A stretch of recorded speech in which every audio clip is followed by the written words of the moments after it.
Nuevamente nos encontramos en Presente, Núcleo de Autoconocimiento y Sanación, para compartir la lectura del libro La vida después de la muerte de Yogi Ramacharaka. Capítulo 4. El mundo astral. Los estudiantes de ocultismo, tanto orientales como occidentales, hallan en las obras de antiguos autores muchas referencias a los planos constituyentes del mundo astral inmediatamente superior al mundo físico. Pero notarán la diferencia en cuanto al empleo de los términos. Voy a decir que en la emisión anterior leímos un poquitito del capítulo 4 y que es la emisión que corresponde al día de hoy, que es el día 23. 25. En febrero 2022. 25 de enero del 2022. Así que sigan escuchando porque es el capítulo que corresponde al día de hoy. Algunos autores denominan plano astral a todo el conjunto de planos que desde el mundo físico se suceden hasta el plano espiritual e inclusive, cuya naturaleza es un arcano para la mente del hombre vulgar. Entre los modernos tratadistas hay quienes designan con el nombre de plano astral a los planos inferiores del mundo astral, los que están más cerca del mundo físico.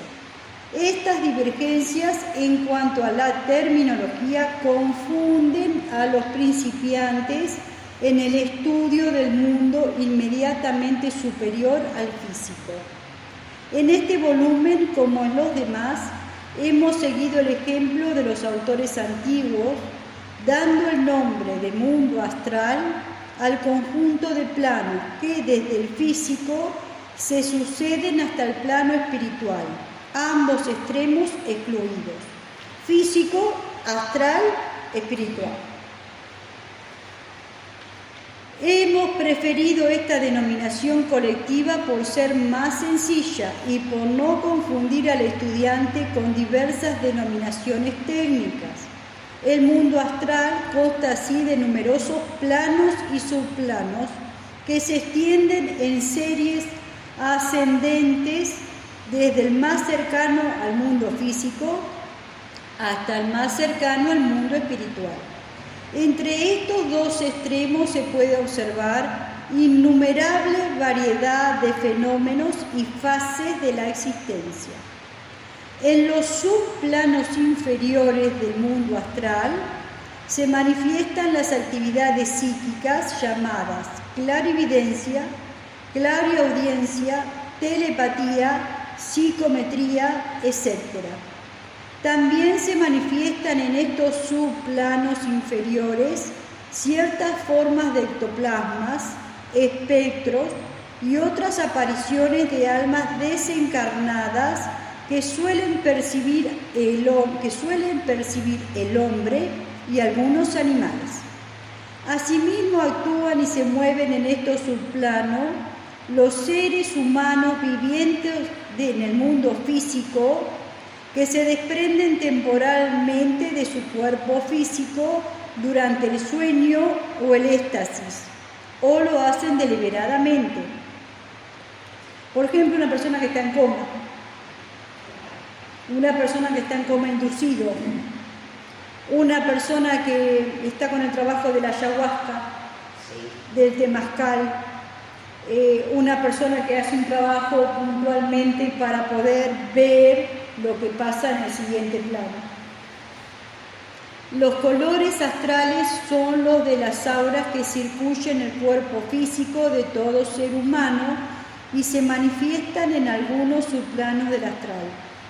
En otros subplanos se manifiestan los fenómenos psíquicos, las formas de pensamiento, las ondas y nubes mentales que influyen en la mente y en el ánimo de quienes tienen su misma tónica psíquica. Por eso es muy peligroso andar, es lo que hablamos el otro día. No se puede salir a andar solo por la noche. Hay que ir siempre pidiendo la asistencia de algún ser. Obviamente, cuando uno pide la asistencia de algún ser, también puede pasar lo siguiente, que el ser te dice, uno viene disfrazado, y el ser te dice, ¿ya te quieres ir allá? Y vos decís, quiero ir allá porque quiero ayudar a tal persona. Y te dice, no, a vos no te corresponde. Por eso el tema de la humildad en el mundo espiritual y por eso el mundo de la obediencia. Nosotros estamos acá pensando que tengo que ir yo a llevarle luz a Sebastián. Y entonces yo le pido a la Virgen, ¿sí?, que me ayude a llevarle luz a Sebastián. Y la Virgen me dice, bueno, quédate acá, andá y barré la vereda, que nosotros nos vamos a ocupar de llevarle luz a Sebastián. Pero como el ego necesita yo, y yo fui, y yo vi que Sebastián tenía unas víboras, y yo vi que Sebastián, y yo lo salvé, no nos gusta, ¿sí? Esa es una de las razones por las cuales a las personas no nos gustan las religiones, porque no queremos hacer caso, porque yo quiero ser yo, ser libre. No me dejan ir porque me quieren condicionar, me quieren dominar, no quieren que sepa la verdad. ¿Se comprenden? Cuando en realidad lo que están haciendo a veces, muchas veces, en el 98% es protegernos de algo que después no sabemos cómo luchar. ¿Se comprende? Es como la mamá diciendo, no comas eso, y el nene diciendo, pero me gusta, y es una cosa, una fruta envenenada. No, también lo que hacen los viajes sin la capacidad, muchas veces traen tanto mundo abajo. La persona no sabe que no tiene la capacidad. No, pero... Porque la persona es así, la Iglesia Católica es una porquería y cualquier otra, ¿de acuerdo? Porque nosotros estamos acá donde hay más Iglesia Católica, ¿bien? Sí. Pero si estamos en otro lado es lo mismo. Sí, son otras iglesias. ¿Sí? Son otras religiones, pero es lo mismo. No, que la tradición, que esto, que me obligan, que esto, que aquello, que lo otro. ¿Se comprende? Es la misma situación. Sí, sí. Entonces, yo tengo capacidad, yo fui, yo vi, yo veo Laura. ¿Se comprende? La capacidad espiritual y la obediencia, hasta el cansancio. Sí. No, estoy entendiendo. ¿Sí? Hasta el cansancio. Es así. ¿Cómo te van a mandar a hacer algo que uno no estudió para hacerlo? Pero como nosotros acá somos improvisados de todo, vemos el tutorial en YouTube y ya arrancamos, leemos un libro y ya sabemos, ¿sí? No nos parece algo equivocado, ¿sí? Un estudiante en otras religiones, pues estoy hablando de las religiones, la religión te obliga a quedarte en ese lugar de discípulo, ¿sí? ¿Cómo lo ve el ego? Mal, está en contra mía, no me deja avanzar. Entonces nos vamos. Ya nos buscamos cualquier otra cosa que no sea la fe. Y buscamos cualquier otra cosa que no sea, sí, la fe en algo ordenado, vamos a decirlo así. Lo hacemos con todo, ¿no? Es Una que... amiga de mi mamá era budista y decía, era budista hasta que fui a un país budista. Sí. Digo, no, como también la decepción a veces es como mejor. Acá ser budista resulta que bueno, vas a un país budista, che, acá está sucediendo la misma hipocresía, la misma... Claro, y aquel era budista, Sí. y aquel es hindú y mira lo que hizo. Pero acá está... Y va después al templo, acá dicen van a la iglesia y se confiesan, allá dicen van al templo y ponen el saumerio. Sí. Es lo mismo, el ser humano es igual en todos lados. Pero a veces esto te fascina lo desconocido. Y Sí, o lo que es poco, deseas. o lo que es poco, ¿sí? Y después el tema del conocimiento también, el conocimiento maneja el mismo conocimiento. Lo que pasa es que a veces la gestión en cómo lo van llevando, cómo lo van diciendo, ¿sí? Y ahora obviamente estos últimos 30 años hay mucha apertura en la Iglesia Católica, antes no la había. O sea, sinceramente, no es que no. Bien. En otros subplanos se manifiestan los fenómenos psíquicos, las formas de pensamiento, las ondas y nubes mentales que influyen en la mente y el ánimo de quien tienen su misma tónica psíquica. Mencionamos todo esto a título de información general y sin entrar en pormenores, porque ya hemos tratado de estos fenómenos en otras obras. Algunos subplanos inferiores del mundo o plano astral son muy repulsivos y desagradables para el hombre inexperto. El ocultista los rehúye y esquiva todo lo posible y aconseja a los novatos y entrometidos en el ocultismo que eviten estos subplanos del astral tan psíquicamente miasmáticos, es decir, que se te pegan. Nosotros tenemos el ejemplo visual de la película de Nuestro Hogar, de donde fue a parar el médico, ¿sí? Pero sí, un plano donde había una señora que hacía 200 años que estaba ahí. ¿Sí? Un plano era feo, lo que veíamos en la película era feo. La película está el libro también, pero bueno, es muy educativa.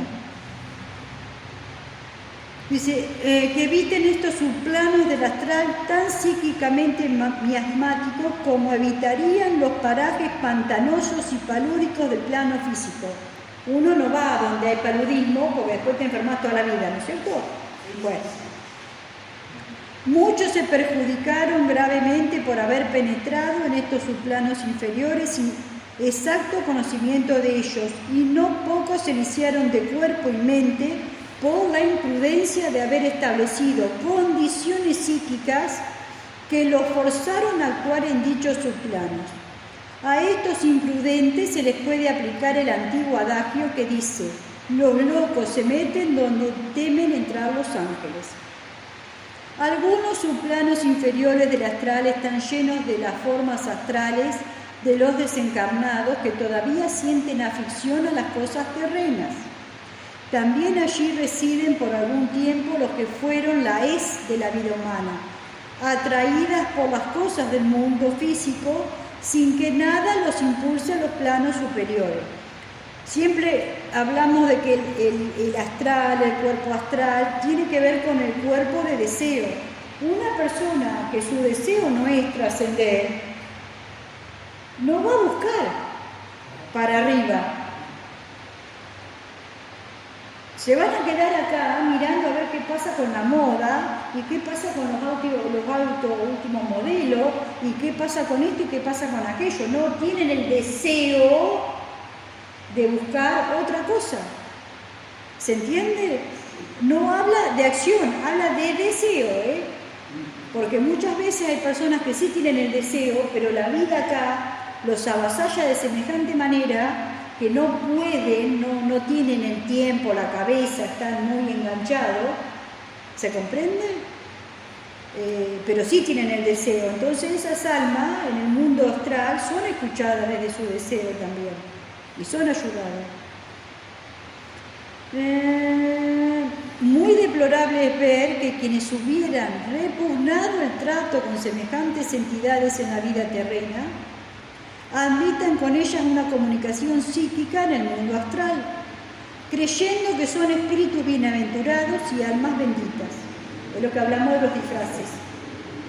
Fácilmente se comprende la ingrata sensación experimentada por las personas sinceras cuando asisten a las sesiones en que se comunican los espíritus, si se conoce la verdadera índole de las entidades que habitan en los subplanos inferiores del astral. Algunas de ellas son tan truanas que frecuentemente fingen ser parientes y amigos del que evoca a los difuntos. En los subplanos superiores moran las almas desencarnadas de evolucionada espiritualidad. Más arriba. Gradualmente se eleva el nivel de los subplanos y planos hasta llegar al de la temporánea morada de los que alcanzaron un alto grado de espiritualidad. Es el cielo, entre comillas, de las religiones, que cada cual describe según su credo tradicional. Y así como las religiones concretaron la idea de infierno en oposición al cielo, así también en el mundo astral hay subplanos inferiores donde las almas desencarnadas que en la tierra tuvieron inclinaciones brutales sufren las forzosas consecuencias de sus obras.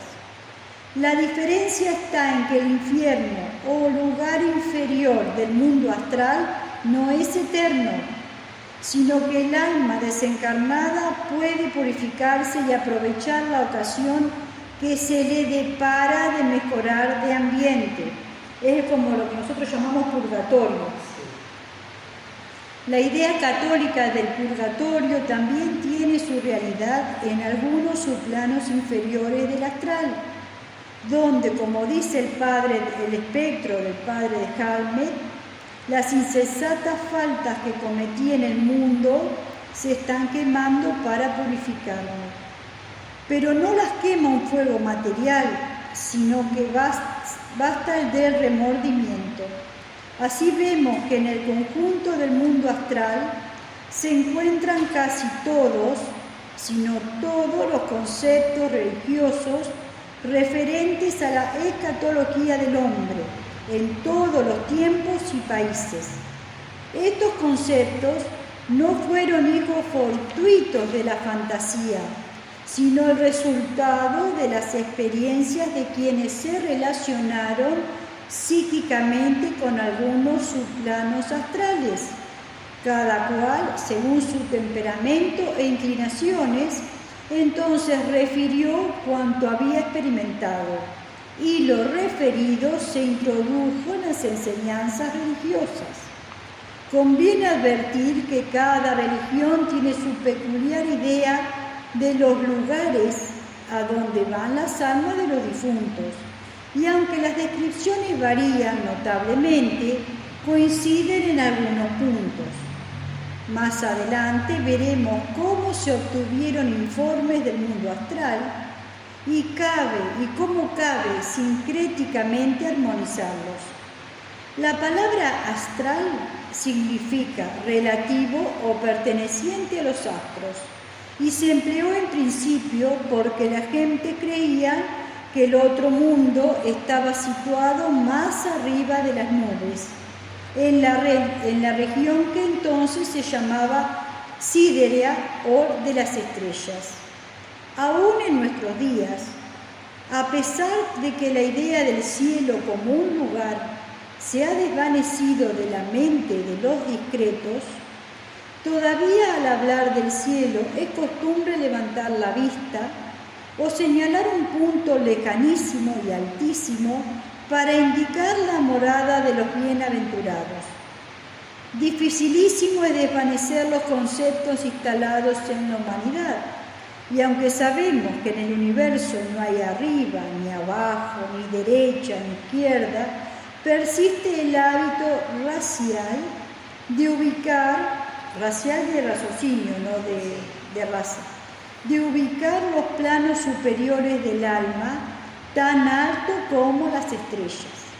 Análogamente, ha persistido el calificativo astral en nuestra terminología. De nuevo advertimos al lector que no confunda la idea de plano astral con la de uno o varios lugares. El plano astral no es un lugar determinado, ni está arriba ni abajo, ni en ninguno de los 4 puntos cardinales. No se extiende en ninguna dirección definida y sin embargo se extiende en todas las direcciones. Siempre es un estado o condición y nunca es un lugar. ¿Sí? Es un estado. Es un nivel energético. Muy bien. Es una fase o grado de vibración y no una posición espacial. Nosotros no podemos decir allá está el astral. Está acá. Exactamente. Si yo estoy en ese vibración. Ahí está. Si estoy en otra vibración es como si no existiera. Exactamente. O estoy más alta. Sus dimensiones es una fase, un grado de vibración y una posición espacial. Son sus dimensiones las del tiempo y no las del espacio. Si empleamos los términos reino, región, alto, bajo, superior, inferior, es en sentido figurado, como si dijéramos un alto o un bajo grado de vibración. Creemos necesario insistir en esta advertencia porque la mayoría de los estudiantes incurren en el error de identificar la idea de plano con la de lugar, cuando no hay una asociación mental entre ambos. Capítulo 5. El título es Después de la muerte. Una de las preguntas más frecuentes de quienes comienzan a interesarse por el misterio de la otra vida es: ¿qué le sucede al alma inmediatamente después de salir del cuerpo? Muy deplorables son las respuestas que dan a esta pregunta muchas de las tituladas autoridades en el asunto. En verdad, es muy peligroso el conocimiento deficiente.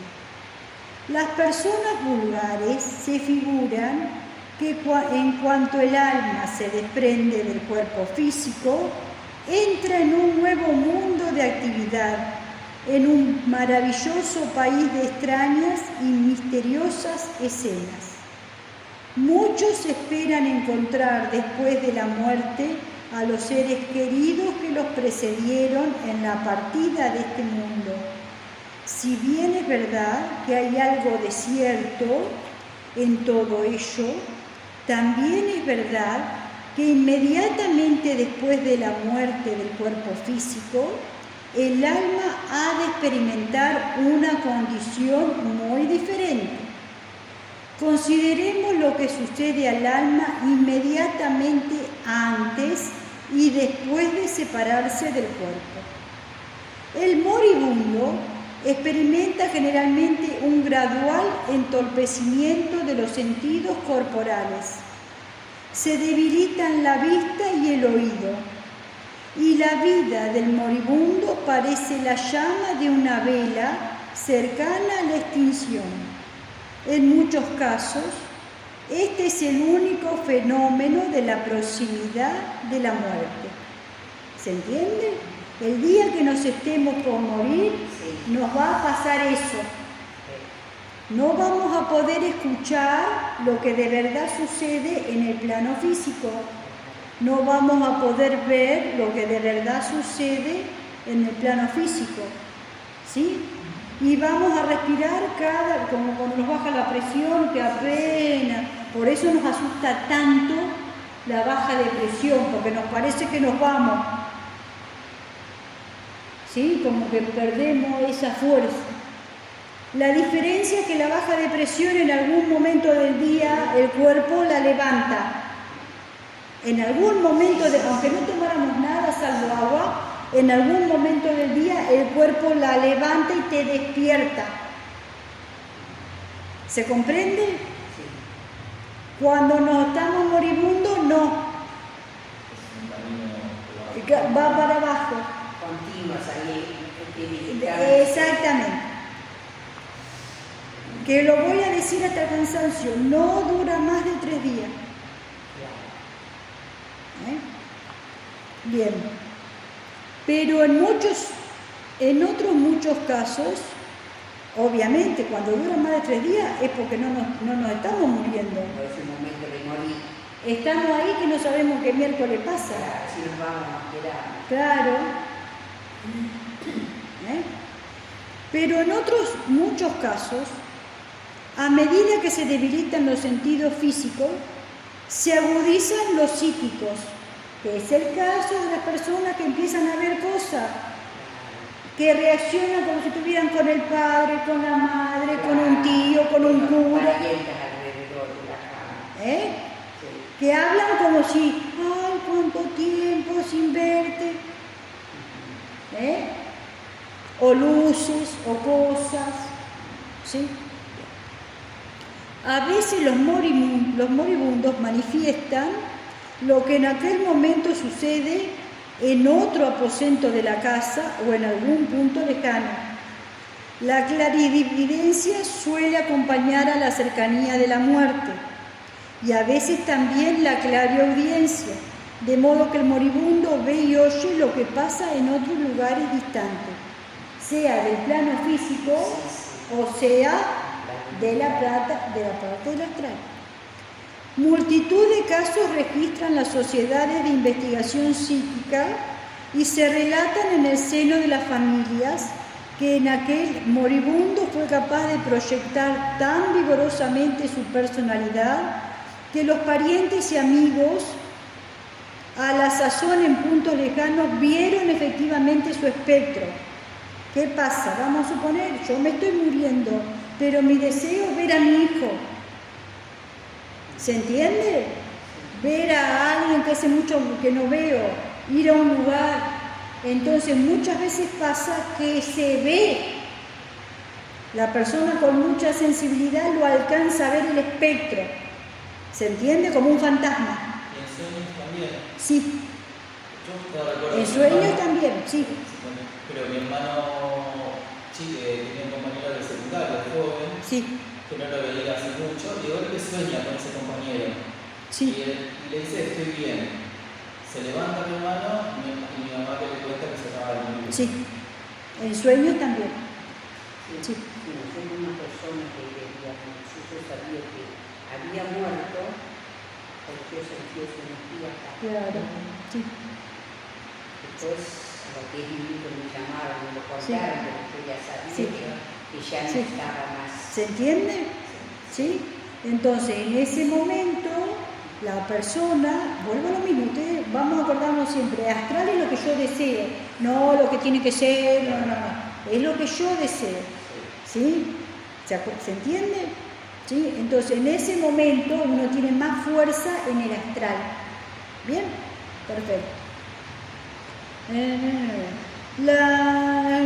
Dice, algunos parientes de la sazón en puntos lejanos vieron efectivamente su espectro y en algunos casos hasta conversaron con él. Las escrupulosas comprobaciones de tiempo demostraron que casi siempre la aparición espectral ocurrió antes de la muerte física de la persona, a veces un cachito antes. Si uno tuviera ahí para medir bien. Desde luego, se conocen casos que en el intensísimo deseo del individuo lo capacitó para proyectar su forma astral ante alguien cercano inmediatamente después de la muerte. Aunque estos casos son todavía mucho más raros, pero sí, también sucede.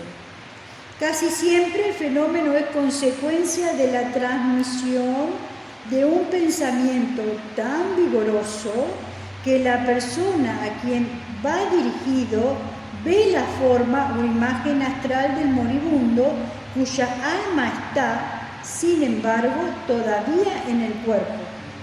¿Sí? También, en muchos casos, el moribundo cree tener a su lado a los seres queridos que le precedieron en la muerte física, aunque esto no significa que hayan de estar allí realmente, pues conviene advertir que en el plano astral se anulan las distancias y que es posible que dos entidades se relacionen sin interposición de espacio, es decir, aunque dos almas no estén uno junto a otra, pueden relacionarse con la mente y el espíritu como si efectivamente lo estuvieran. Es decir, es una comunicación astral. Comprender esto le es muy difícil a quien todavía vive en el cuerpo físico, porque en el mundo material rigen las leyes del espacio. La telepatía nos da la clave de los fenómenos astrales. Dos personas vivientes en cuerpo físico pueden comunicarse mentalmente, aunque estén a millares de kilómetros de distancia una de otra, uno en un mundo y otro en el extremo del mundo. Vuelvo a decir que este libro es del año aproximadamente 1900. Nosotros ahora hablamos de telepatía, de reiki, de drones, de esto, de aquello, y nos parece sencillo. Hace 100 y pico de años atrás, el ocultismo, como se denominaban ellos, pues sí, ¿por qué se denominaban ocultistas o ocultismo? Porque era el conocimiento que estaba oculto, no por otra cosa. Era mucho más difícil en ese momento creer, porque no teníamos tanta referencia. Ahora todos de alguna manera nos parece mucho más fácil porque ya lo tenemos muy experimentado en la vida cotidiana. Bien, según hemos dicho, el moribundo se comunica a veces con las personas queridas que están en el otro mundo, y de esta comunicación se recibe grandísimo consuelo, pues en efecto es una hermosa circunstancia que suele acompañar a lo que llamamos muerte, la reunión del moribundo con sus deudos y amigos queridos, de la que con tanta esperanza hablan las personas piadosas, pero no ocurren las cosas a veces como ellas se figuran. El moribundo va desprendiéndose poco a poco de su cuerpo físico, y al expiar queda el alma revestida del cuerpo astral. Vieron que siempre hablamos de que el cuerpo astral, ese cuerpo de deseo, el alma habita adentro. Alma chiquita, poquita llamita. ¿Sí? Alma de mucha llama, lo maneja el cuerpo astral. Ahí va. Bien, revestida del cuerpo astral, que es exacta contraparte del físico con el cual coincide durante la vida terrena. Nuestro cuerpo astral se parece a nosotros. Por eso cuando nosotros miramos la película esta de Nuestro Hogar, que también es viejísima, vemos personas, claro, son tan reales como para nosotros es tan real ahora el cuerpo físico. Esto es exacto, y la ropa y todo lo demás es todo un mundo de forma, vamos a decirlo así. El mundo astral es una forma de materia mucho más sutil, a ver, ¿dónde estaba? Revestida del cuerpo astral, que es exacta contraparte del físico, con el cual coincide durante la vida terrena. El cuerpo astral es una forma de materia mucho más sutil que la física, de modo que escapa a todas las pruebas que revelan la materia ordinaria, es decir, que la persona, a no ser que lo veamos, lo percibamos y todo lo demás, no tienen manera, si lo pesamos, lo medimos, no pueden hacerlo con los instrumentos para el cuerpo físico.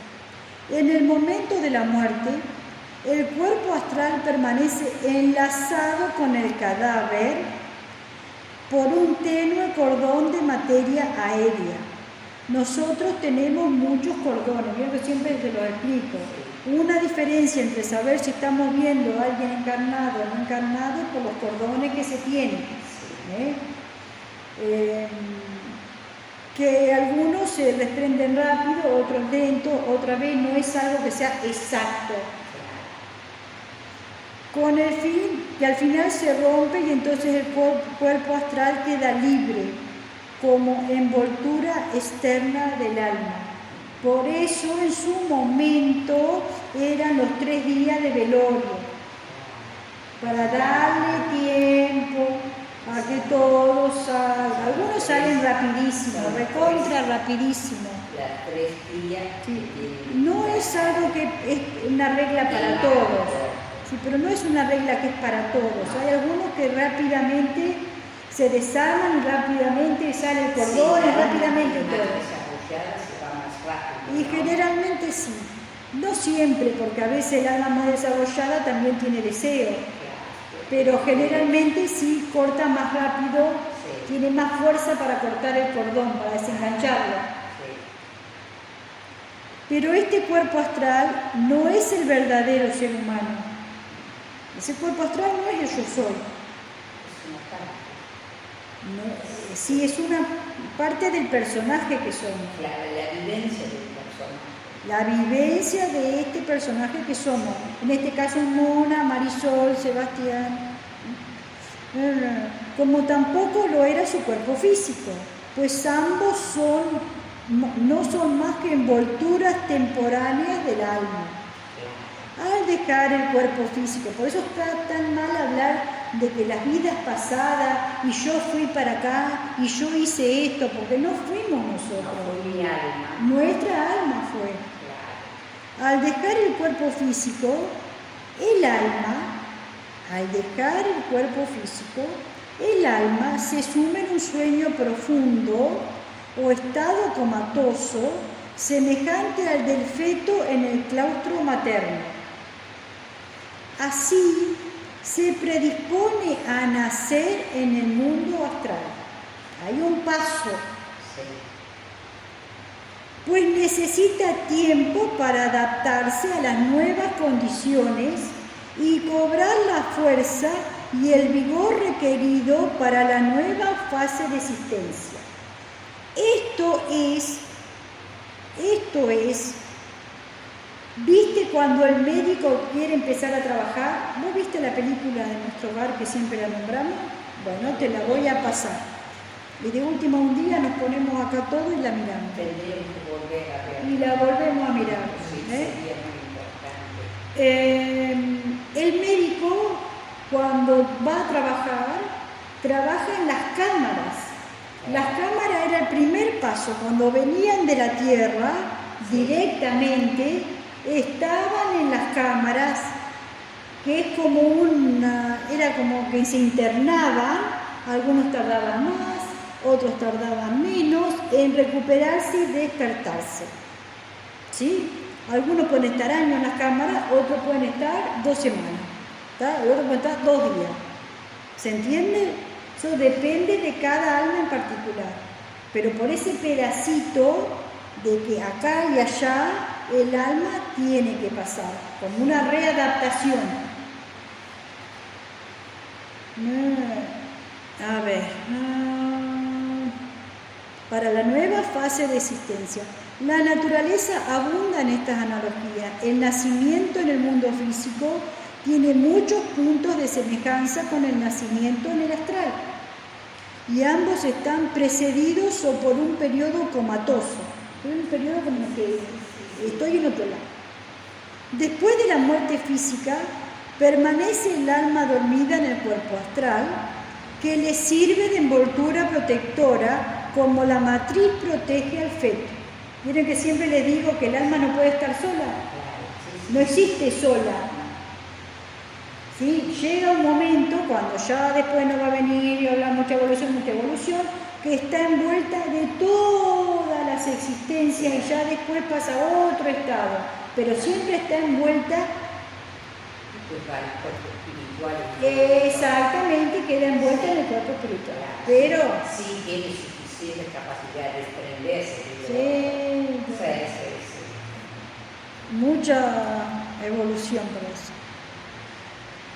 Antes de proseguir en nuestro estudio, debemos detenernos a considerar ciertas características de la vida del alma en esta etapa.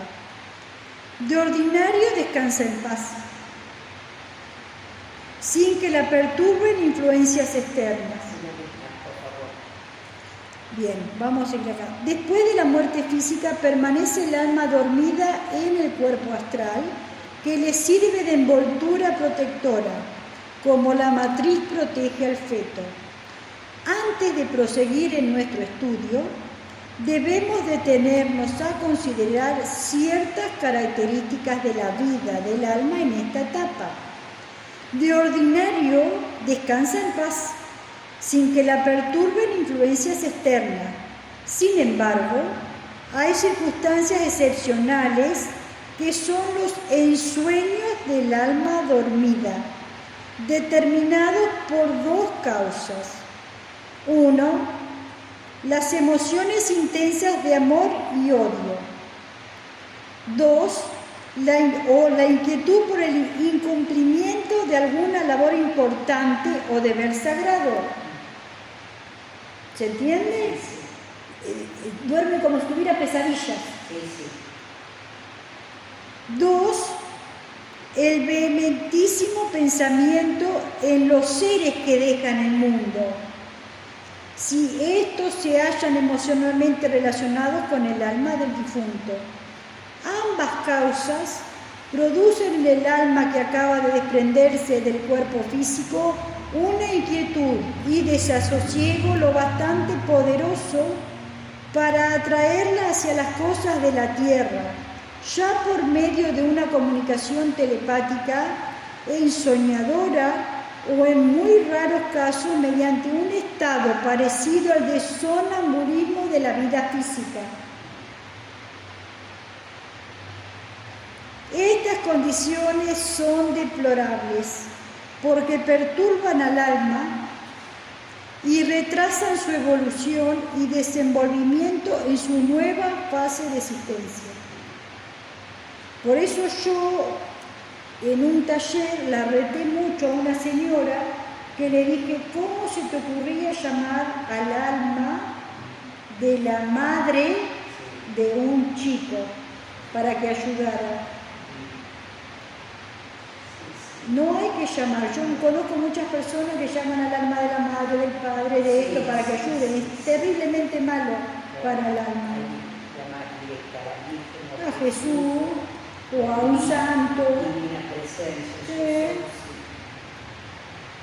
El alma que pasa tranquilamente del mundo físico al astral rara vez se ve conturbada por semejantes ensueños. ¿Viste esa señora que le fallecieron los chicos y que yo dije desde el principio, qué bendición, porque esas almas están yo lo digo así, están en un lado bueno? Sí. Entonces digo, vos no recibís nada porque ellos no tienen nada que decir, porque eso lo hacen las almas que están más abajo. Ellos tenían más evolución y entonces se fueron más arriba. Como un poco esa alma que discutías, el bebé que tiene que nacer, que tiene algo bien, de familia bien. Sí, está más abajo, sí, pero esto no lo vamos a decir porque era el nacimiento, se van a confundir las personas. Sí. Pero se entiende, nunca tenemos que llamar al alma de nadie. Porque no le damos tranquilidad. Lo traemos. Porque el alma no puede sola, el alma está dentro del cuerpo astral. Entonces, si yo estoy pensando, ay, Sebastián, el alma de Sebastián está ahí adentro, ¿no es cierto? Pero no es solamente el alma de Sebastián, es el alma. Es ahora de Sebastián, antes fue de no sé quién. Entonces yo estoy dale con el alma de Sebastián. Yo no dejo que haga el proceso de evolución de Sebastián a otra cosa. ¿Se entiende? Sí, no es fácil de entender, pero creo que la estoy captando. Sí. No importa lo que esto. No importa. Porque aparte también lo vamos a leer y vamos a hablar más y vamos a desarrollar más las explicaciones. Y también vuelvo a decir que si quieren saber, les surgen dudas, me pueden escribir al WhatsApp, pueden escribir al canal y las iremos contestando paulatinamente. Estas condiciones son deplorables porque perturban al alma y retrasan su evolución y desenvolvimiento en su nueva fase de existencia, porque en su nueva fase no va a ser Sebastián, no va a ser Mona y no va a ser Marisol, será lo que sea. No hay que llorar tanto a los muertos. Además, el alma que pasa tranquilamente del mundo físico al mundo astral rara vez se ve conturbada por semejantes ensueños. Después del estado comatoso, despierta la otra vida con tanta naturalidad como el capullo se abre a la flor. No le sucede lo mismo a quien está poseído de vehementes deseos relativos a la vida terrena, o apesadumbrado por remordimientos, o invadida por emociones de amor o de odio, o teme por la suerte de los seres amados o quienes dejan la tierra. En este último caso, dichas inquietudes atormentan a la pobre alma. Su sueño astral es febril y desazonado. y a veces nota el involuntario impulso de aparecerse a sus deudos o comunicarse con ellos, en el ya referido estado de sonambulismo. Si el alma cede a este impulso y se aparece visiblemente a sus deudos o amigos, se advierte en la aparición algo que no es propio de la personalidad física, como si estuviera medio dormida y careciese de la prestancia que tuvo en la vida física. Así lo comprueba la historia de las apariciones ectoplasmáticas, y la explicación que acabamos de dar es la única que esclarece este asunto. Sin embargo, con el tiempo, estas pobres almas apegadas a las cosas terrenas se cansan y caen en plácido sueño. De análoga suerte, los vehementes deseos de los que quedan en el mundo físico pueden establecer una relación con el alma del difunto y perturbar su descanso. Muchas personas bien intencionadas establecieron dicha relación con su intenso deseo, sin tener en cuenta que de tal modo retardaban la evolución del ser querido en el mundo astral. O sea, no lo dejan que sea lo que, para donde tenga que ir. Lo hagan para acá y no lo tienen que evolucionar. Como tenemos ganas y tiempo, voy a leer el capítulo 6, El sueño del alma.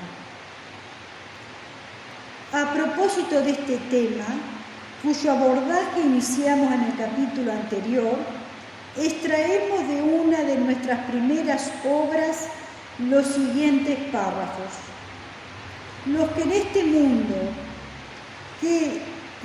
mundo quedan pueden perturbar el descanso del alma de un difunto, pues si ésta tiene algo importante que comunicarle, o le inquieta la suerte de ellos, o le duele la aflicción que muestran por su muerte física, sobre todo si son muy vivas las lamentaciones y muy copioso el llanto, por lo que les parece una pérdida irreparable, rechazará el descanso y hará desesperados esfuerzos para retomar el mundo. Asimismo, si los supervivientes evocan mentalmente el alma del difunto, lo despertarán de su tranquilo sueño. Ella procurará responder a la evocación y su estado semi-despierto retardará su ulterior desenvolvimiento. Estas almas semidespiertas suelen manifestarse en las sesiones espiritistas. Nuestro dolor egoísta y nuestras peticiones entristecen de sobremanera a los seres amados que han salido de este mundo, a menos que por haber conocido antes de su muerte todas estas cosas, entonces se resisten a la vocación incluso de las personas más queridas. Casos hubo en que el alma repugnó durante años el apacible sueño a fin de permanecer juntos a sus deudas en la tierra. Pero esta conducta es por todo extremo imprudente, porque ocasiona inútil aflicción tanto del alma del difunto como de sus deudos en la tierra. Debemos reprimir nuestro egoísmo y no demorar con nuestras exigencias el progreso de los que han pasado a la otra vida. Dejemos que duerman descansadamente en espera de su transmutación. Proceder de otro modo hace que experimenten repetidas veces las mismas sensaciones de la muerte física. Es decir, los despertamos, vuelven otra vez a pensar que están acá y otra vez se mueren, una pesadilla. Quienes verdaderamente aman a sus difuntos y conocen todo esto, les evitan semejante perturbación, porque su amor y conocimiento les ordenan que dejen en paz el alma que se fue, pues bien merece el descanso antes de proseguir su evolución. Este periodo de tranquilo sueño es para el alma lo mismo que la vida intrauterina para el feto, Duerme para cobrar las fuerzas que necesitará en su nueva vida.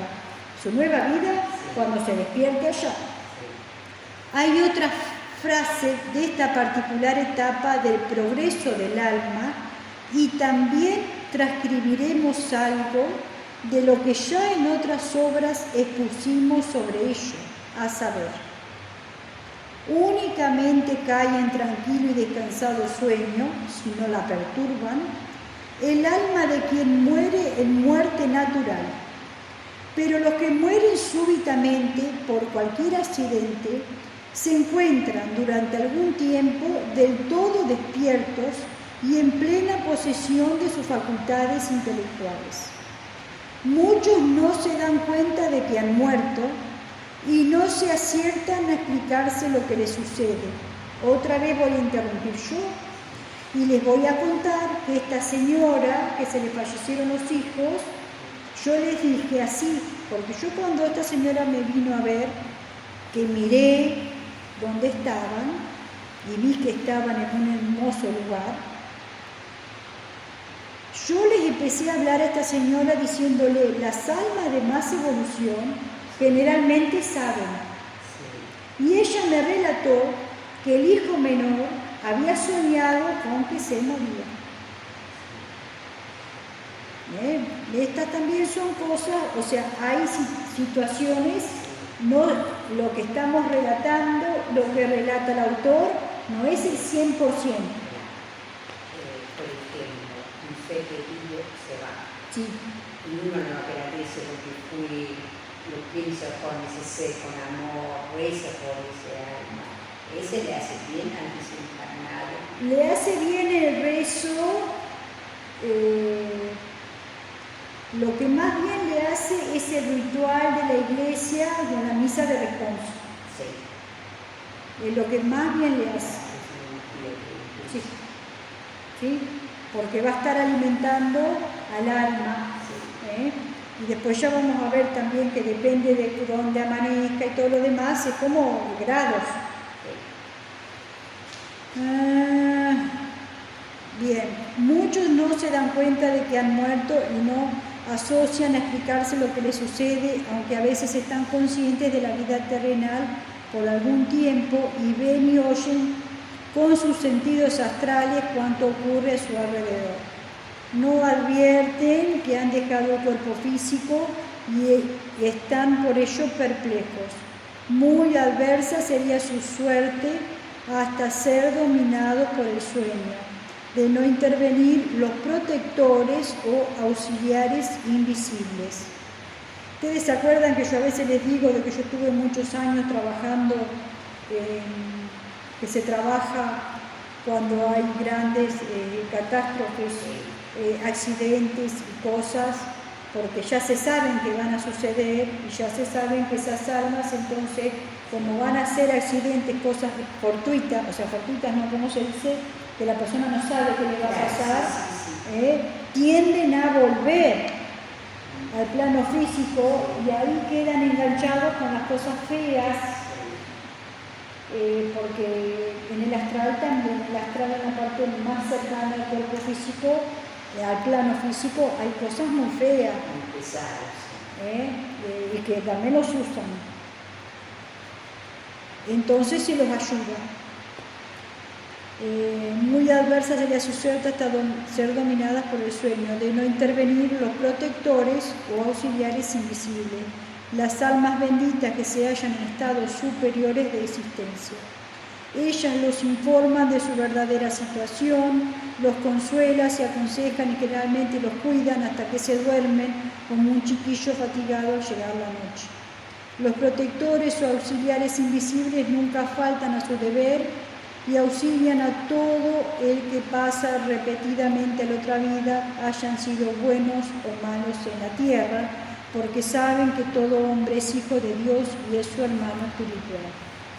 Se sabe positivamente que hay algunos hombres muy evolucionados y de mucho poder espiritual que se desprenden interinamente de su cuerpo físico y actúan en su cuerpo astral con el deliberado propósito de prestar auxilio cuando sobreviene alguna catástrofe, como inundaciones, el naufragio del Titanic, sí, todo, los colectivos cuando se caen, todo.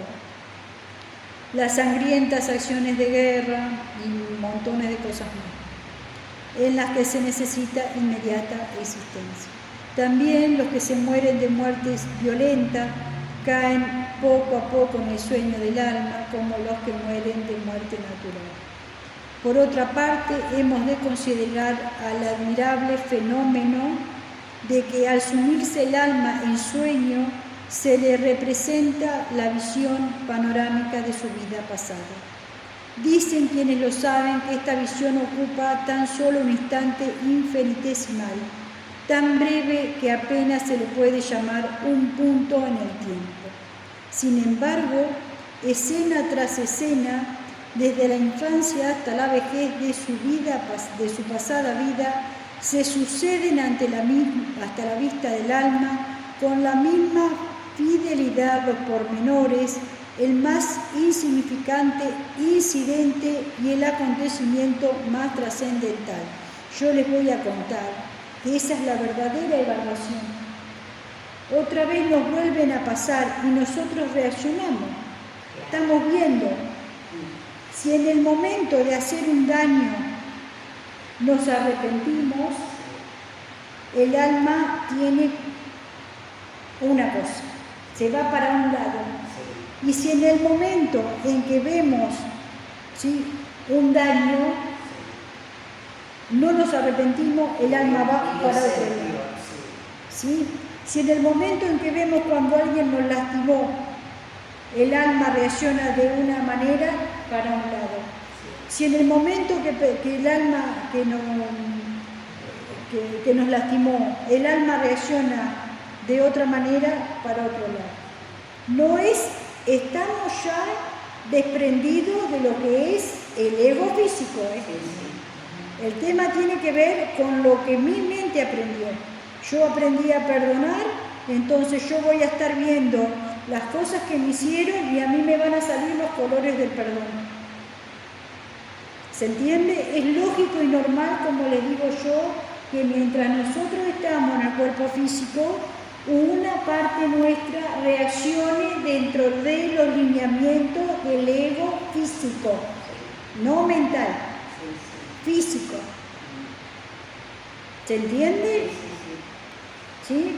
Pero una vez que no tenemos el físico, la evaluación es a ver qué aprendimos nosotros. ¿Aprendimos el amor de verdad? ¿Aprendimos a perdonar? Acá, hasta el cansancio le voy a decir, yo perdono, pero me corro. ¿Se entiende? Perdono de alma a alma, perdono con el astral, perdono. Llamo al perdón, lo llamo. Trato, siempre que puedo, de me corro. Porque mi sentido de supervivencia me dice que no está bien que me vengan a lastimar. ¿Se comprende? Yo lo comprendo, porque si bueno, tiene ese mandato esa persona, tiene la situación. ¿Se comprende? ¿Sí? Pero es cierto. Pero no es que yo pienso y a mí me parece, es por la reacción que tenemos en ese instante, por los colores. Tiki, tiki, tiki, tiki, tiki, tiki, y ahí se graba nuestro siguiente paso.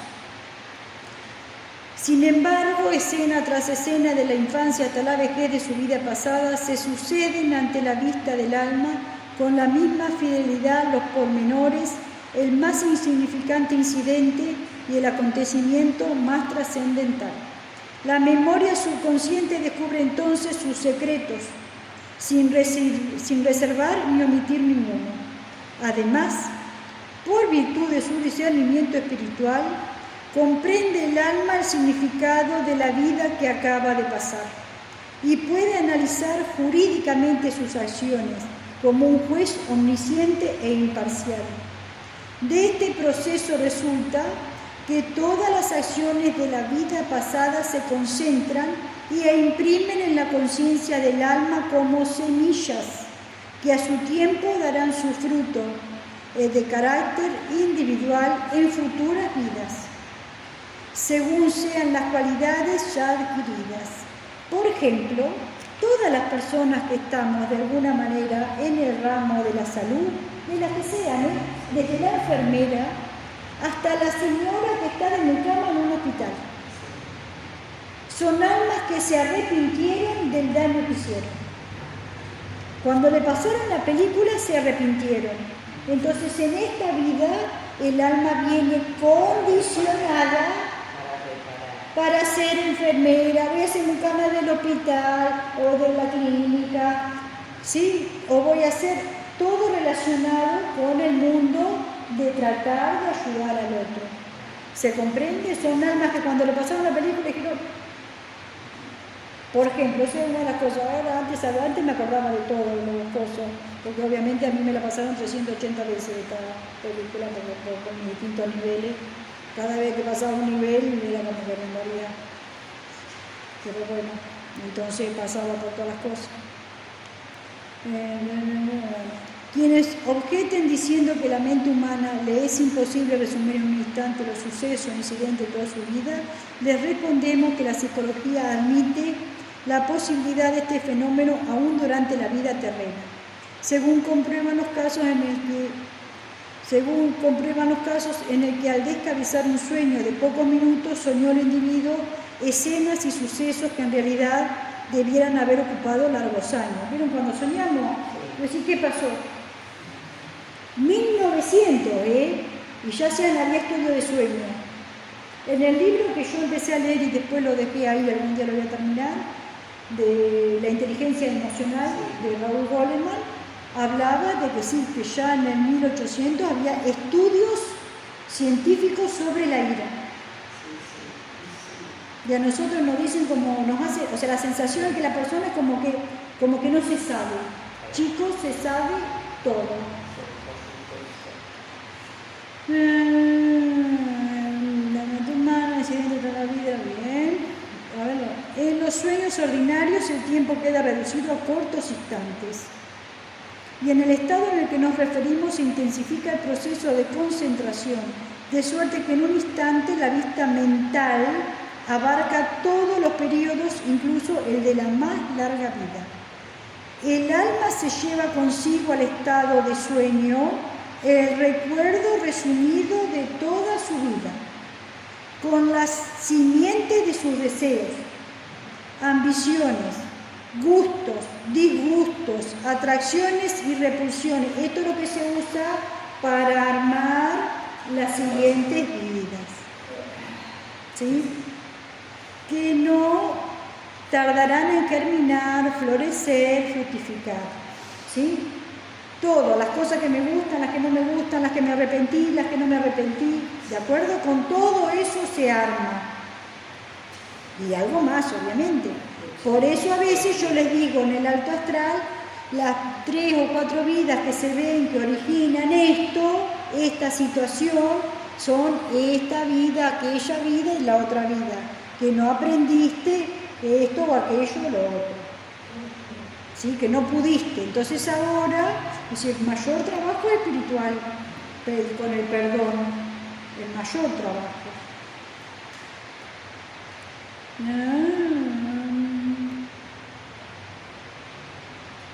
Acá, no solo en sus futuras encarnaciones, sino en la misma vida astral.